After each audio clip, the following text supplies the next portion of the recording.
Assalamualaikum warahmatullahi wabarakatuh.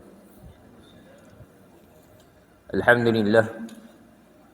Alhamdulillah nahmaduhu wa nasta'inuhu wa nastaghfiruh wa nu'minu bihi wa natawakkalu alayh wa na'udzu billahi min shururi anfusina wa min sayyiati a'malina.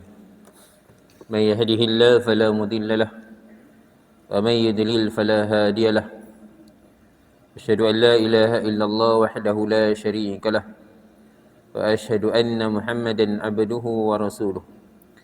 Allahumma salli wa sallim wa barik ala sayyidina Muhammad wa ala alihi wa sahbihi wa baraka wa sallam. Rabbi syrah li sadri wa yassir li amri wa hlul 'uqdatam min lisani yafqahu qawli. Rabbi yassir wa la tu'assir wa tammim bil khair wa bika nasta'in ya fattah ya fattah ya fattah, amma ba'd. Alhamdulillah, tuan-tuan, puan-puan, muslimin, muslimat yang dirahmati Allah. Pertama sekali dan selamanya mari kita ucapkan syukur kita kepada Allah kerana Allah Subhanahu wa taala masih lagi kekalkan kita di atas nikmat dan rahmat-Nya. Allah Subhanahu wa taala masih lagi berikan kita taufik dan hidayat. Dapat lagi kita terus beriman, beramal, menunaikan perintah-perintah-Nya, mengikut sunnah jalan petunjuk yang telah ditunjukkan oleh baginda Nabi sallallahu alaihi wasallam. Moga-moga dengan kita terus menerus menjalankan perintah Allah, mentaati segala suruhan Dia, menjauhi segala larangan Dia, mencontohi kehidupan baginda Nabi sallallahu alaihi wasallam, maka Allah Subhanahu wa taala tambahkan lagi nikmat-nikmat-Nya kepada kita. Allah Taala permudahkan urusan kita, Allah Taala angkat kesusahan kita, lebih-lebih lagi dalam kita berhadapan dengan cabaran-cabaran yang ada pada masa kini.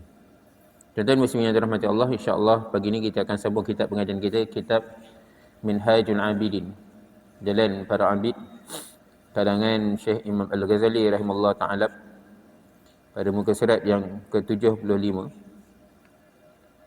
Kita masih lagi membincangkan aqabah yang ketiga, penghalang ibadat. Antara penghalang ibadat adalah dunia dan isinya. Dan cara untuk menolak, nak mengelakkan diri daripada ada dunia dan isinya, maka sifat yang perlu diusahakan adalah sifat zuhud. Sebelum ni Imam Ghazali rahimahullah ta'ala menyentuhkan tentang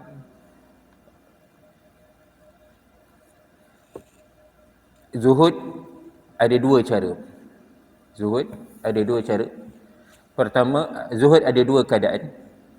Pertama, zuhud yang mampu dikerjakan oleh setiap hamba Allah Subhanahu wa taala. Yang kedua, zuhud yang susah untuk dikerjakan, namun yang ini susah untuk dikerjakan secara spontan, namun apabila diusahakan maka seseorang itu akan memperolehinya. Zuhud yang pertama, tuan-tuan muslimin yang dirahmati Allah, yang boleh dikerjakan, iaitu pertama meninggalkan dunia, meninggalkan mencari dunia yang belum ada dalam miliknya. Kedua, membahagikan harta dunia yang termampu dalam miliknya. Dan yang ketiga, meninggalkan kehendak kepada dunia dan meninggalkan berikhtiar untuk mendapatkan habuan dunia yang fana ini. Apa yang belum ada ditinggalkan, apa yang ada dibahagi-bahagikan, dan hilangkan keinginan, tinggalkan keinginan kepada belum yang ada. Kemudian tuan-tuan muslimin yang dirahmati Allah, zuhud yang susah, yang ini bukan secara spontan, adalah perkara dia langsung menghilangkan, tidak ada langsung perasaan kepada dunia. Hilangkan langsung, tak ada apa-apa perasaan. Dunia langsung tak ada dalam diri dia. Baik. Tuan-tuan muslimin yang dirahmati Allah, apa yang dikatakan oleh ulama mengenai zuhud ini, tuan-tuan, apa yang dikatakan oleh Imam Ghazali rahimahullah ta'ala, ini adalah peringkat yang paling tinggi.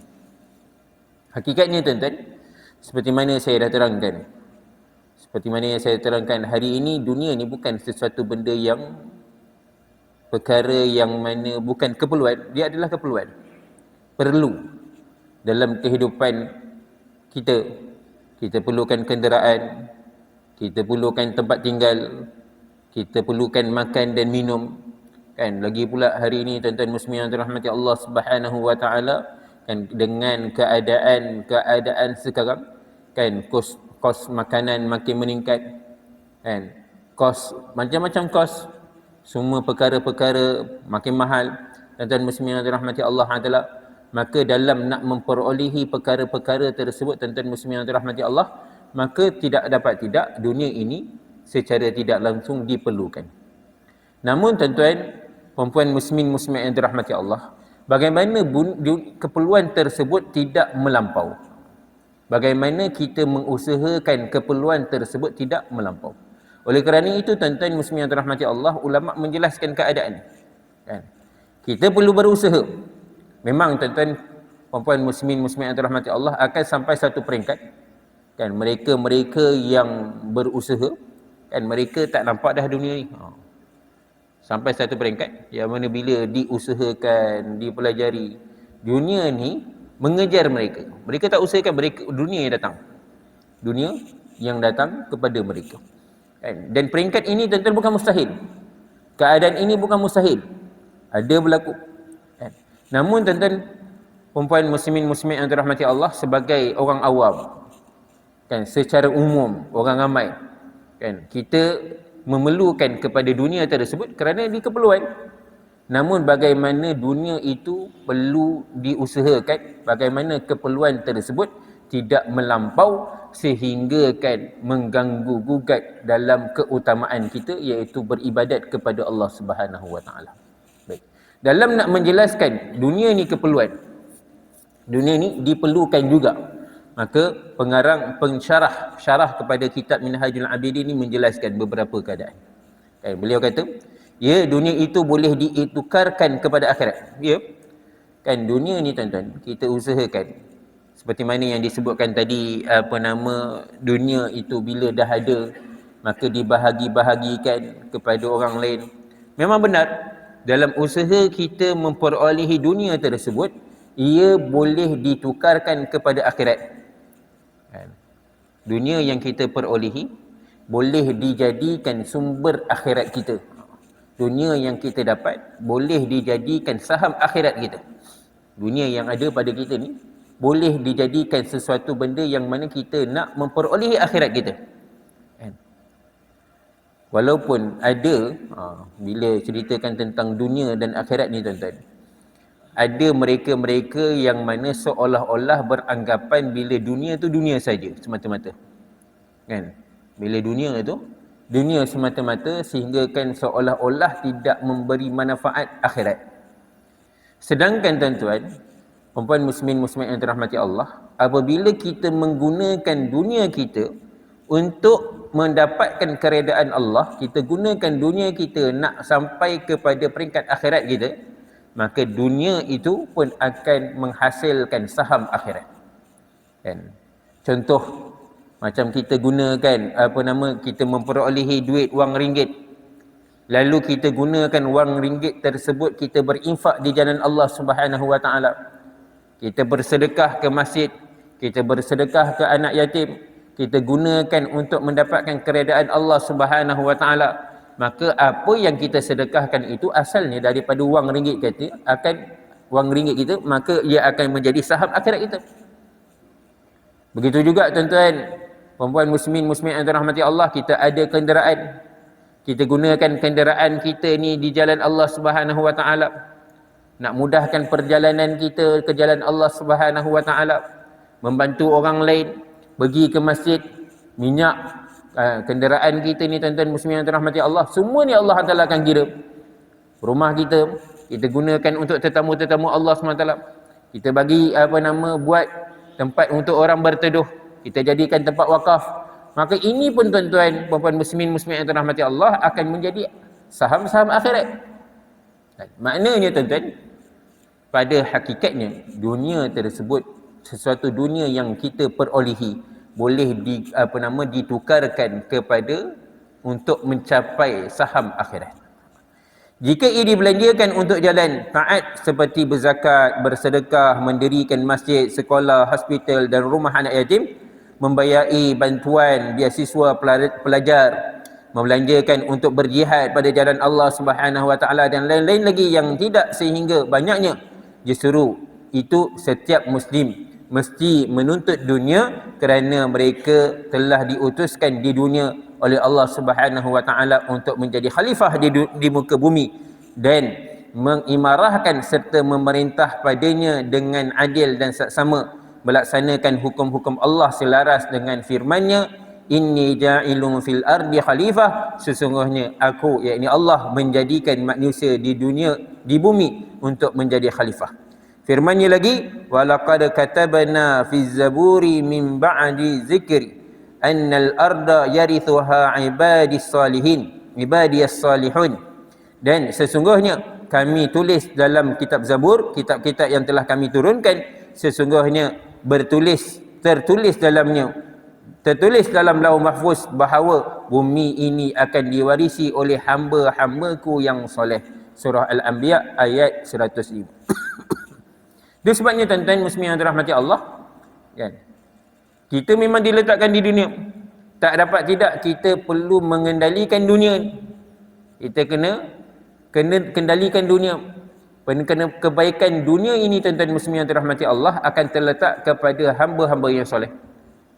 Kalau hamba-hamba soleh ni tuan-tuan, orang-orang soleh ni tuan-tuan muslimin yang dirahmati Allah Subhanahu Wa Taala, kalau hanya dia menumpukan kepada akhirat semata-mata, tanpa dia melihat apa yang berlaku di dunia ni tuan-tuan muslimin yang dirahmati Allah, maka dunia ni tuan-tuan akan jadi hancur juga.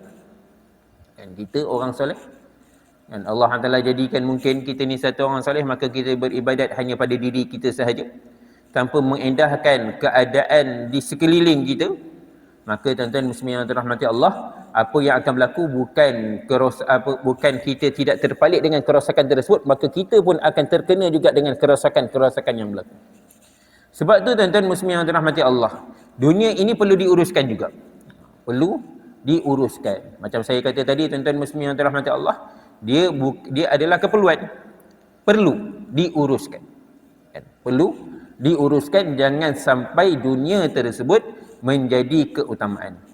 Oleh itu kita umat Islam adalah berkewajipan membentuk dirinya menjadi umat atau hamba Allah Subhanahu Wa Taala yang soleh, yang berusaha dengan gigih dan bijaksana untuk melayakkan dirinya menjadi kuasa besar dunia yang mutlak dan khalifah Allah SWT di muka bumi ini, agar keadaan mereka tidak terjadi sebagaimana sekarang, dipandang rendah dan hina, diperbodoh-bodohkan, diperkudakan, dianiaya, digayang, dibunuh, disembelih, diseksa, diperkosa, dituduh ganas.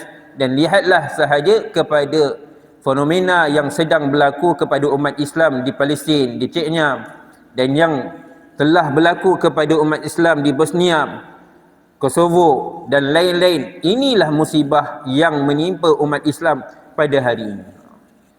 Kadang-kadang keadaan ini tuan-tuan, keperluan ini pun kita perlu untuk memperbaiki. Kita tuan-tuan, satu perkara yang mana kita perlu ada orang Islam yang sewajarnya, ialah dia tidak berhajat kepada yang lain, tidak memerlukan kepada orang bukan Islam. Bagaimana orang Islam ini dapat menguasai dunia mereka, sehingga kan orang Islam ini tuan-tuan tidak berhajat kepada orang bukan Islam dalam nak memperolehi dunia.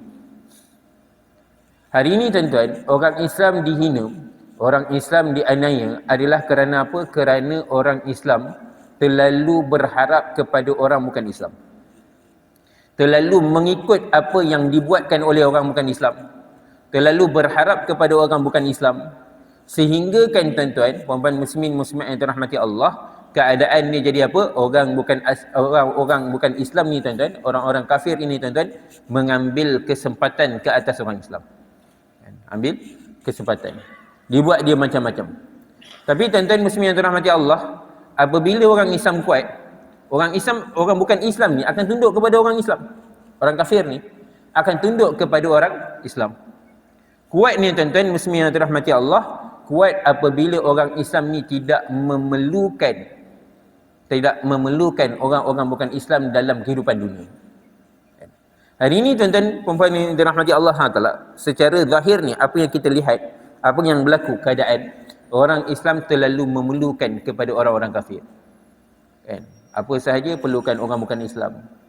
Dan orang Islam hari ini tuan-tuan hidup dia sebagai macam keadaan dia terlalu berharap kepada orang lain. Kan? Berhajat kepada orang lain.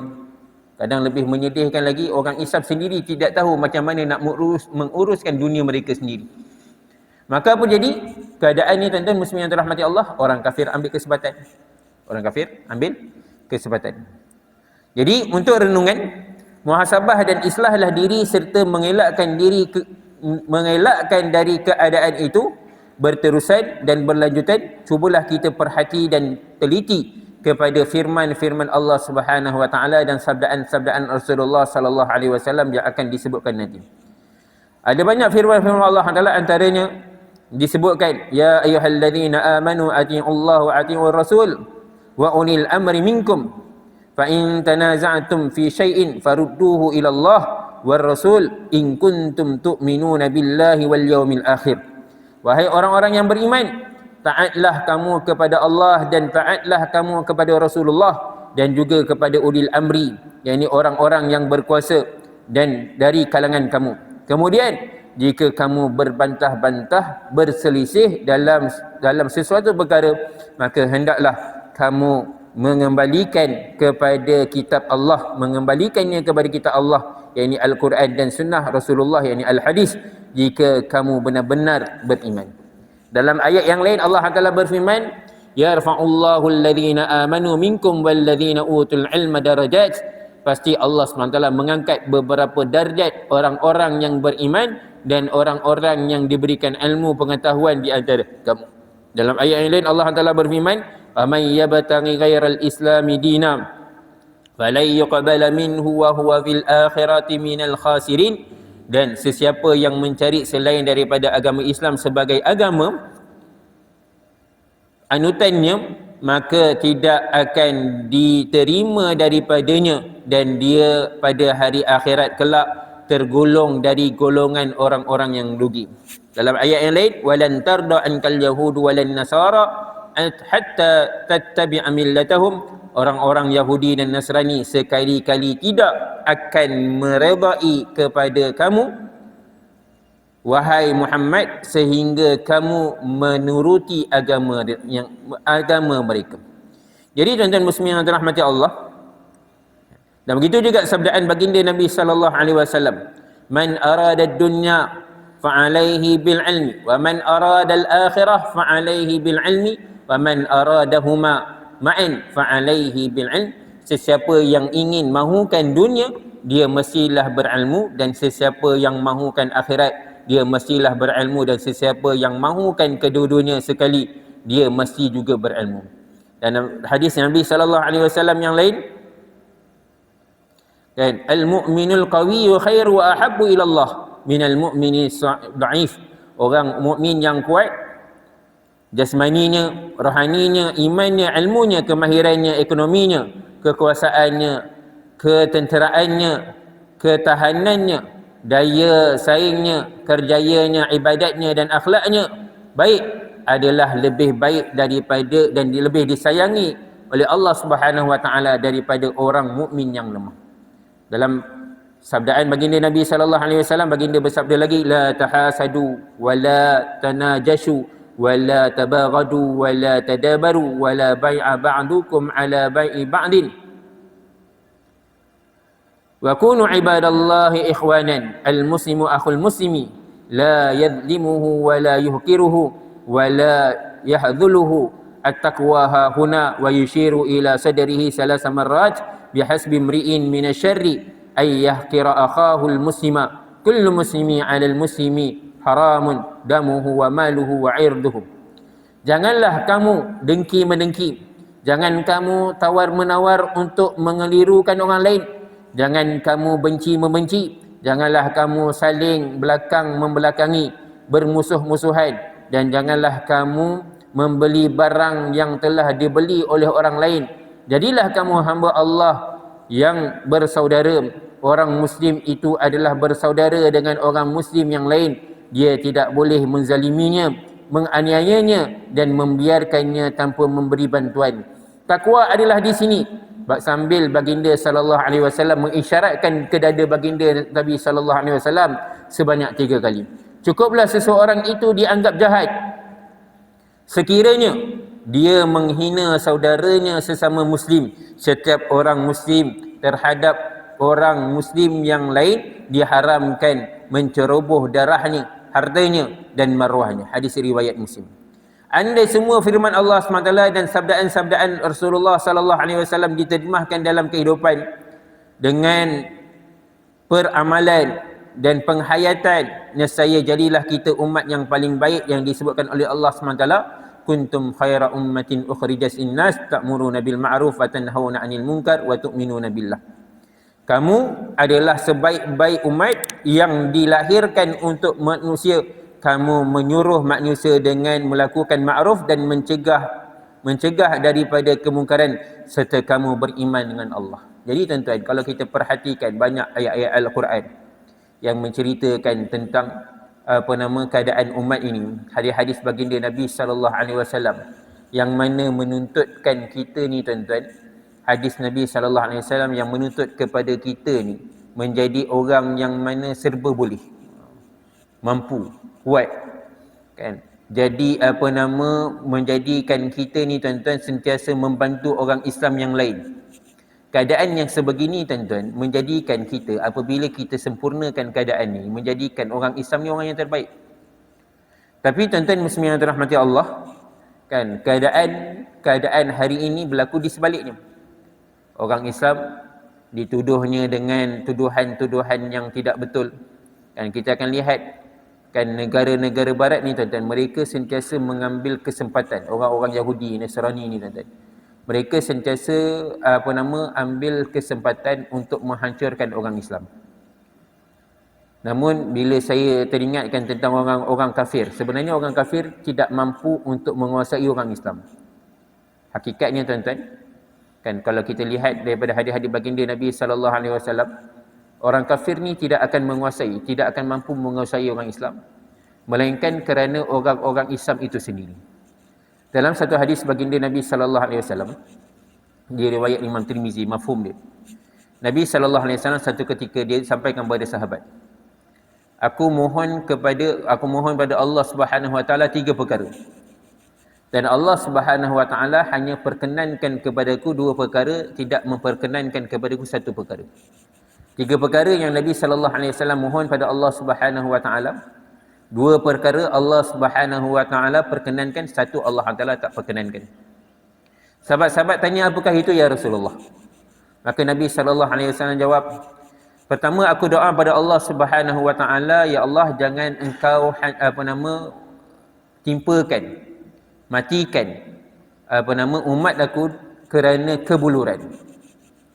Mati dalam keadaan kebuluran.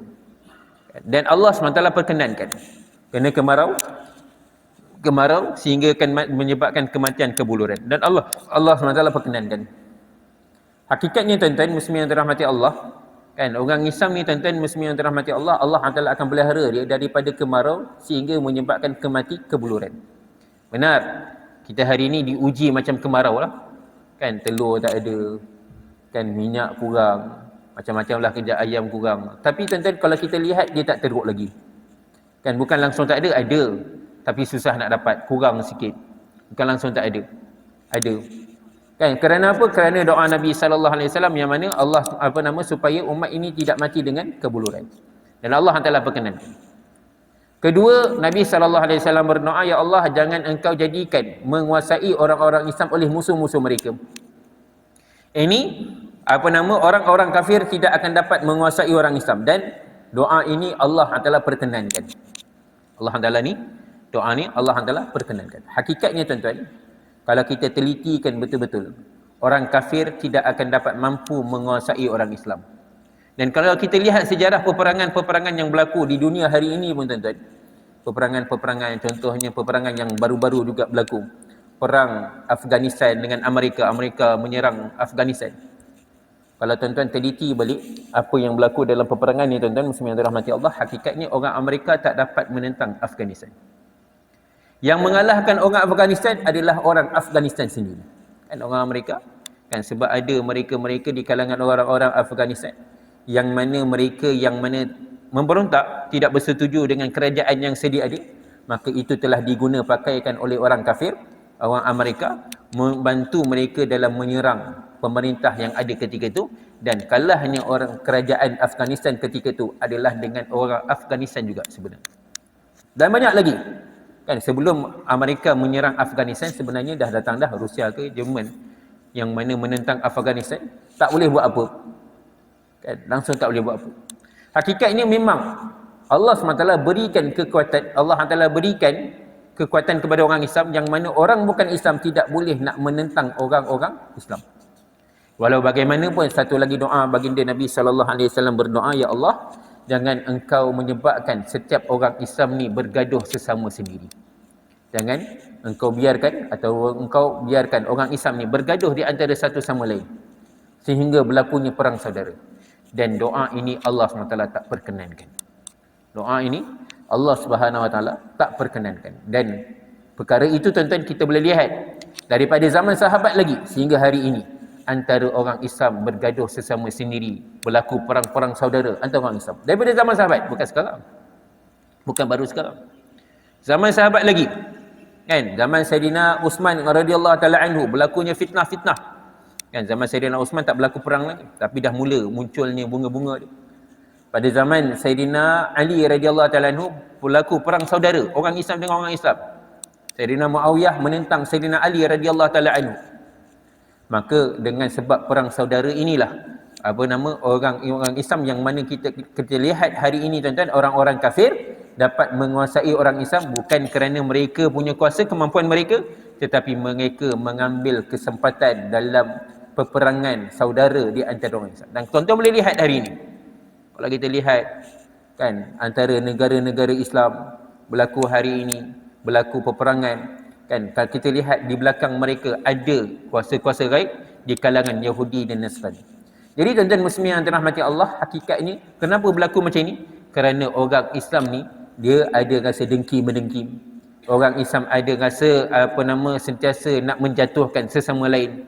Orang Islam akan orang Islam rasa yang mana dia ni perlu lebih hebat. Apabila orang Islam ni dia berilmu, ni masalah. Dia nak dapatkan dunia tapi dia tidak berilmu. Dia nak dapatkan akhirat tapi dia tak berilmu. Maka tuan-tuan puan yang dirahmati Allah, maka akanlah terjadi perkara-perkara yang tidak diingini. Itulah hakikat sebenarnya umat Islam tulen yang digambarkan oleh Allah Subhanahu Wa Taala. Orang Islam yang tulen apabila dia jalankan perintah Allah, dia tunaikan segala perintah-perintah Allah Subhanahu Wa Taala. Dia perolehi dunia ni dengan perintah, dengan cara yang sepatutnya, dengan ilmu. Dia jauhi perkara-perkara yang mana boleh menyebabkan kehancuran. Tidak berhasad, tidak benci-membenci, tidak ada rasa nak menjatuhkan orang lain, sentiasa bersaudara dengan orang-orang Islam yang lain, tidak menghina, tidak menjatuhkan maruah orang Islam yang lain. Maka ini orang Islam yang tulen. Bila keadaan tulen yang macam ini tuan-tuan, inilah yang dikatakan umat yang adil dan saksama. Sederhana, tidak melampau dan tidak cuai, gagah perkasa, berilmu, berkentapilan, harmoni mesra, tidak ganas zalim dan tidak melakukan perkara-perkara durjana, bersatu padu, saling bersimpati dan tolong menolong, beriman dan bertakwa kepada Allah Taala. Malahan ia adalah umat yang digeruni, disegani, dihormati dan dikagumi. Ringkas kata, ia adalah satu umat yang paling unggul, yang amat unggul dan ulung lagi berdaulat dan hebat. Sebab tu tuan-tuan muslimin yang dirahmati Allah, keadaan bila orang Islam ini dijalankan perintah Allah Taala dengan sempurna. Kan, dia jalankan perintah Allah SWT dengan sempurna. Dia dia melakukan apa yang disarankan oleh Allah, apa yang ditunjukkan oleh baginda Nabi sallallahu alaihi wasallam. Maka kita akan lihat Islam ini penuh dengan keadilan. Islam ini akan penuh dengan kehebatan, ketulinan, kesaksamaran, kesamarataan. Bila orang Islam ini dia menjalankan perintah Allah Taala dengan sempurna. Namun tuan-tuan muslimin yang dirahmati Allah, realitinya yang dapat kita saksikan hari ini, umat Islam tidak benar-benar sebagaimana yang digambarkan oleh Allah Subhanahu Wa Taala dan Rasul.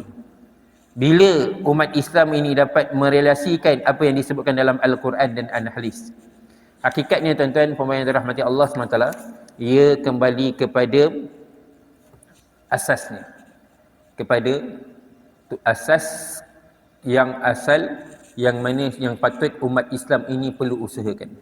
Apa asasnya tuan-tuan muslimin yang dirahmati Allah? Itulah asas keimanan.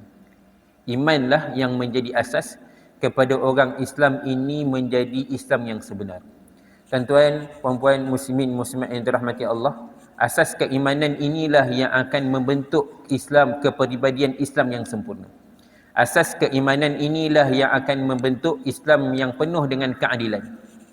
Kan, bila kita cerita tentang Islam, Islam ini lemah, Islam ini tak sempurna, bukan bermakna Islam itu sendiri, agama Islam, tidak. Agama Islam ni telah disempurnakan. Al-yawma akmaltu lakum dinakum. Kan, Allah Taala ada berfirman, sungguhnya hari ini aku telah sempurnakan agama kamu. Islam ini dah sempurna. Tetapi tuan-tuan, puan-puan muslimin muslimat yang dirahmati Allah, yang tidak sempurna itu, yang lemah itu adalah orang Islam. Orang Islam. Apabila orang Islam ni jauh daripada perintah Allah, dia tidak mengamalkan perintah Allah, dia tidak mengikuti sunnah baginda Nabi sallallahu alaihi wasallam. Maksudnya bila dia tak beramal, tidak mengikuti sunnah Nabi sallallahu alaihi wasallam, berpunca daripada ilmu yang kurang. Berpunca daripada kelemahan iman. Iman yang lemah, ilmu yang kurang, maka menyebabkan apa jadi tuan-tuan muslimin yang dirahmati Allah? Orang Islam tidak menjalankan perintah Allah Taala dengan sempurna. Dia tidak menjalankan, mengikuti sunnah baginda Nabi sallallahu alaihi wasallam. Maka apa jadi kesan dia tuan-tuan? Tanpa ilmu, tanpa iman, tanpa ilmu dan tanpa iman, maka apa jadi? Maka keadaan secara zahir, perbuatan, kan, undang-undang, pemerintahan, ekonomi, semua sekali yang berkaitan dengan orang Islam akan jadi lemah. Hari ini tuan-tuan muslimin yang dirahmati Allah, apa yang kita lihat? Islam ni jadi lemah, pergaduhan antara Islam jadi lemah juga, kan, peperangan di antara orang Islam, kan, membenci, dengki mendengki, kan, masing-masing nak lebih berkuasa, masing-masing nak kata dialah yang paling betul. Ini berlaku kerana apa tuan-tuan? Kerana lemahnya iman, lemahnya ilmu, kurangnya iman. Maka tuan-tuan puan-puan yang dirahmati Allah, perlu diperbaiki apa asasnya? Asas keimanan itu. Iman, kemudian ilmu.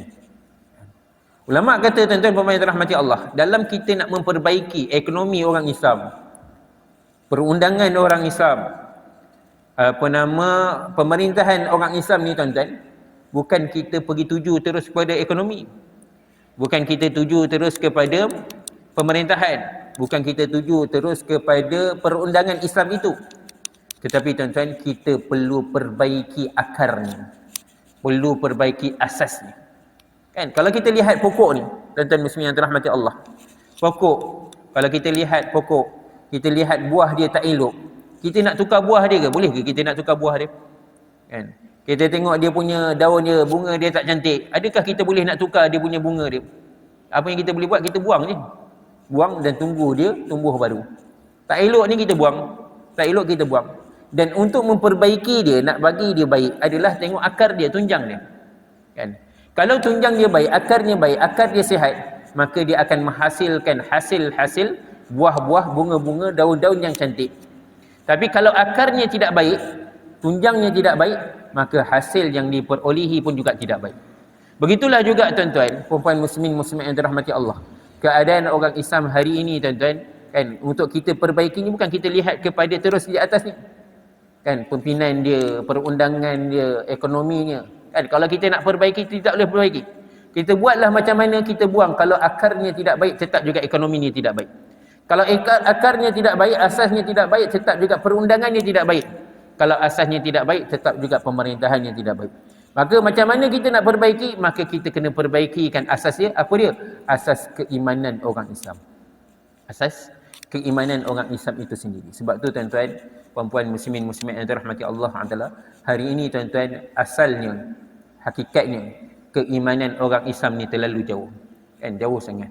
Jauh sangat daripada perintah Allah, yakin dengan apa yang Allah Taala perintah.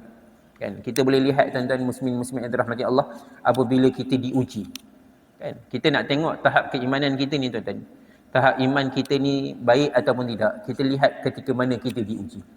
Kan, bila kita kena apa-apa ujian, kena ujian sakit, ujian kemalangan, ujian apa-apa musibah hilang, kita lihat apa yang dikeluarkan, apa yang diperkatakan oleh orang-orang Islam terutamanya. Jangan tengok orang bukan Islam. Kan? Kita kadang-kadang tengok media sosial ni, kadang-kadang bukan hanya semata-mata kita nak tengok sahaja, nak jadikan apa nama sedap-sedap kita nak membaca, nak tahu pengetahuan semata-mata. Sebahkan tuan-tuan, kita bila tengok media sosial, lagi-lagi kalau kita tengok macam media sosial hari ni, orang boleh nak komen. Kan? Tengok dalam Facebook, apa nama Instagram, kan orang boleh komen. Twitter ni ramai budak-budak, saya tak join lah. Ramai orang-orang muda-muda. Kan? Kadang-kadang kata-katanya terlalu melampau. Kan? Kalau kita lihat dalam Facebook contohnya tuan-tuan muslimin yang dirahmati Allah. Kalau berlaku krisis-krisis, ada berlaku apa-apa, kita lihat apa yang dikatakan oleh netizen, apa yang dikatakan oleh orang ramai. Kalau kita lihat tuan-tuan, banyak kata-kata daripada orang-orang ramai ni tuan-tuan pemain dirahmati Allah Taala, kebanyakannya hanya nak melepaskan geram. Tanpa ada keilmuan, tanpa ada keimanan. Seolah-olah apa yang berlaku ni orang lain salah, itu masalah. Kan, membenci, memburukkan, menjatuhkan maruah, kan, kata-kata yang mana merosakkan. Kita lihat. Kan, penuh dengan kerosakan. Dan ini tuan-tuan pemain yang dirahmati Allah Subhanahu Wa Taala, kesan dia kerana apa? Kerana tidak ada ilmu, tidak ada iman. Ini hasil dia. Ini salah satu contoh. Secara realiti memang secara depan-depan ni mungkin kita tak nampak. Tapi bila kita baca, tengok macam mana kata-kata. Kadang-kadang orang ni depan-depan dia diam je. Tapi dalam media sosial dia tu lebih cakap lagi. Banyak lagi suara dia. Depan-depan tak adalah bercakap. Dalam media sosial dia juara keyboard warrior kita. Tuan-tuan pemain dirahmati Allah Taala, dan perkara ini bagaimana nak diperbaiki adalah diperbaiki balik asasnya, iaitu asas keimanan. Dan ulama-ulama kata tuan-tuan muslimin yang dirahmati Allah, untuk perbaiki keadaan ini tuan-tuan pemain dirahmati Allah Taala, kena kembali balik kepada suasana yang telah ditinggalkan oleh baginda Nabi sallallahu alaihi wasallam. Perlu diingati, bukan bermakna baginda zaman Nabi sallallahu alaihi wasallam kita dengar kisah-kisah Nabi sallallahu alaihi wasallam seolah-olah Nabi sallallahu alaihi wasallam tak ada dunia, bukan. Hakikatnya tuan-tuan pemain muslimin yang dirahmati Allah, pada zaman Nabi sallallahu alaihi wasallam Islam itu baru nak membangkit, baru nak naik. Dan kalau kita lihat akhir-akhir sebelum Nabi sallallahu alaihi wasallam wafat, dunia itu dah mula datang kepada orang Islam. Dunia dah mula datang. Kan? Bila berlaku Fatah Mekah, mula-mula orang Islam lemah, betul. Kan, orang Islam, orang Ansar, orang Mekah, orang Muhajirin bila pergi ke Madinah, tuan-tuan muslimin yang dirahmati Allah, mereka tinggalkan semua dunia mereka. Harta mereka. Sebab apa? Kalau mereka bawa sekali, maka mereka tidak boleh nak berhijrah. Mereka tak dapat nak jaga agama mereka. Maka mereka terpaksa tinggalkan dunia-dunia mereka, harta mereka. Jadi mereka datang ke Madinah dalam keadaan tidak ada apa-apa. Kosong. Banyak yang tak ada apa-apa. Orang Ansar bukan orang miskin tuan-tuan. Orang Ansar ni yang mana kalau kita lihat di Madinah sekalipun, kan biasa kalau kita pergi umrah sekalipun, kita akan lihat, kita akan pergi ziarah kebun ke rumah, banyak kebun ke rumah. Kan udara di Madinah pun tuan-tuan muslimin yang dirahmati Allah lebih segar daripada udara di Mekah. Kan, lebih orang kata lebih hijau lagi berbanding di Mekah. Dan di situ tuan-tuan yang dirahmati Allah Taala banyak pokok-pokok kurma. Maknanya ekonomi orang Madinah ketika itu memang baik. Tapi bila datang orang Muhajir, maka mereka secara tidak langsung terpaksa berkongsi dengan orang Muhajirin. Kan, terpaksa berkongsi. Dan keadaan tersebut tuan-tuan secara tidak langsung telah menjejaskan dunia mereka, ekonomi mereka terjejas sedikit. Sebab apa mereka terpaksa berkongsi? Itu pada permulaan kedatangan Nabi sallallahu alaihi wasallam ke Madinah. Tapi sikit demi sikit bila Islam mula tersebar, peperangan demi peperangan, Islam dapat berkuasa.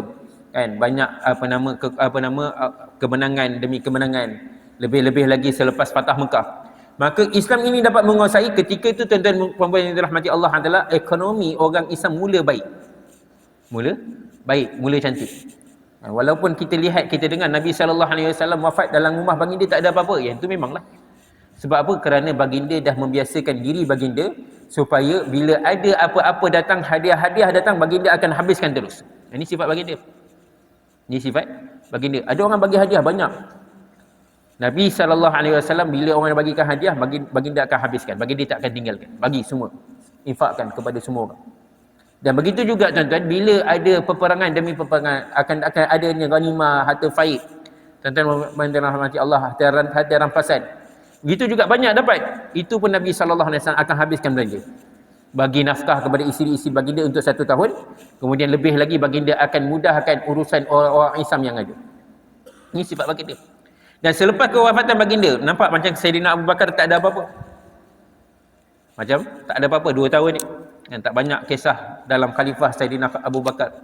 Tapi bermula daripada zaman Sayyidina Umar radhiyallahu taala anhu, orang Islam mula berkembang. Sehingga kan zaman Sayyidina Uthman, zaman Sayyidina Ali, kita akan lihat orang Islam ni duduk di dalam mahligai-mahligai. Tuan-tuan baca sejarah, tengok. Orang Islam maknanya bukanlah secara total Islam ni menolak dunia, tidak. Kan? Dunia akan datang. Dan bagaimana dunia itu diuruskan.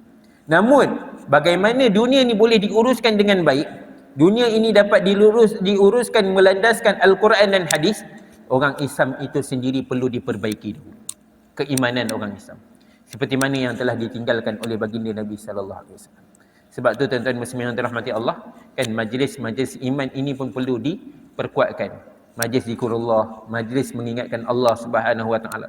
Perlu diperingatkan, mengingatkan kita ni kepada Allah, mengingatkan kita kepada perjuangan Rasulullah sallallahu alaihi wasallam.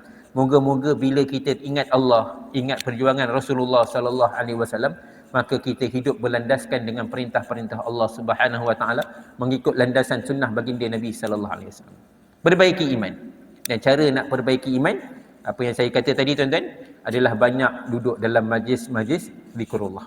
Dan sahabat-sahabat radhiyallahu taala anhum, mereka bukan setakat duduk dalam majlis zikrullah, bahkan mereka akan mencari-cari sahabat-sahabat yang lain, bermuzakarahkan tentang Allah, ingatkan tentang Allah, mengingatkan Allah, kan, berdakwah, kata-katakan mengingatkan manusia kepada Allah Subhanahu Wa Taala. Dengan majlis-majlis zikrullah ni tuan-tuan, majlis iman ni tuan-tuan, kan, majlis zikrullah, kita bertasbih, kita bertahlil, ini semua akan meningkatkan iman.